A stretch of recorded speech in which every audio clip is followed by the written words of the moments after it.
Hello,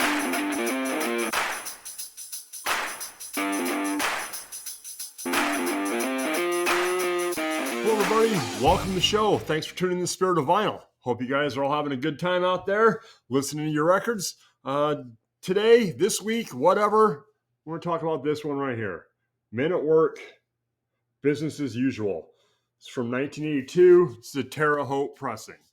And I know you're like, what the hell is he talking about Men at Work for? This doesn't fit his genre at all. And you know what? You're right. It doesn't. It doesn't fit my genres at all.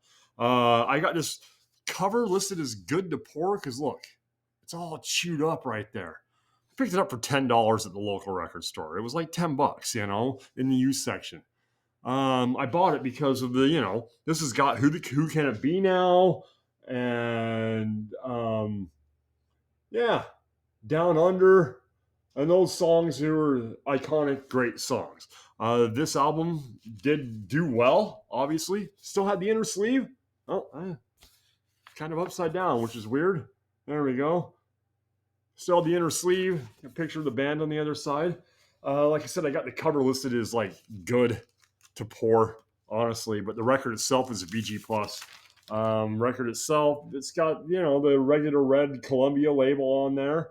You can see there's no real scuffs on there. I know when you're looking at this, you can just see my Raiders logo and the reflection of the camera in there, but it is what it is. I am not a professional. Just kidding. I'm still not a professional. Men at Work.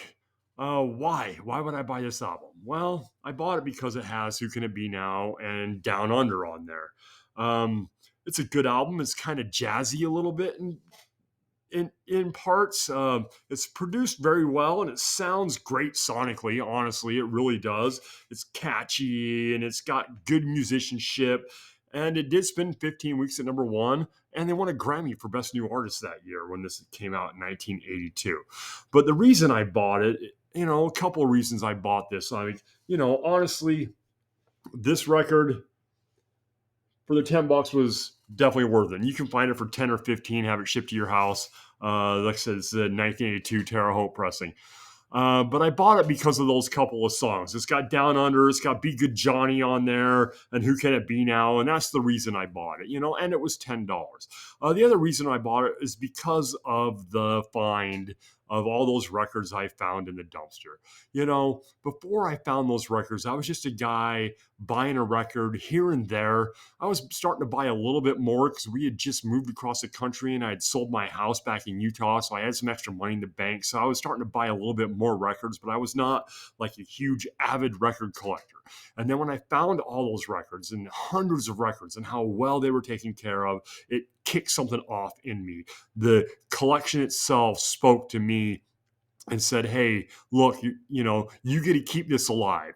You found these in the garbage. Thank God you found these. If not, they would have ended up buried in the dirt somewhere.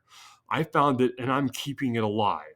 And that kind of hits me sometimes. And when I'm at the record store and I see a record like Business as Usual, that I know a few songs off of. We all know these songs. If you're of the right age, you came of age in MTV. This shit was everywhere. Like I said, they were number one for 15 weeks at number one with this record. Who Can It Be Now was huge. Down Under was huge. Those albums, those songs were great, and those videos were all over MTV. So we all know those songs, and I know those songs. So when I'm just picking and I'm just at the record store just looking with nothing in mind, I'm not there to pick up anything in particular, I run across something like this, it's $10. I mean, why the hell not? I buy all kinds of records like that. Now, is this going to kick in a Men at Work thing? Is there more Men at Work I'm going to buy? Probably not. But this album is very enjoyable. It really was. I listened to it and it was, like I said, sonically, the record is great. Cover-wise, not so good. Probably one of the worst covers I have. I mean, look at that shit right there. I mean, but for $10, it's solid. It's not going to get destroyed anymore. It's that old school hard cardboard that they had back in the day. They don't make records like that anymore, besides it being chewed up from whoever had it previously, and I'm assuming by me buying it for $10 at my local record store, the guy who owns the place made a couple bucks on it. I'm sure he didn't give much for it either, So, and it's got good songs. They're very talented. It's not my style of music at all, although I do like some of that 80s pop type stuff and 80s new wave type music. I haven't really talked about that a whole lot. Mostly you guys hear me talk about hard rock and heavy metal, but I do love, bands like Berlin and the Go-Go's and things like that. So this fits kind of in that genre of music.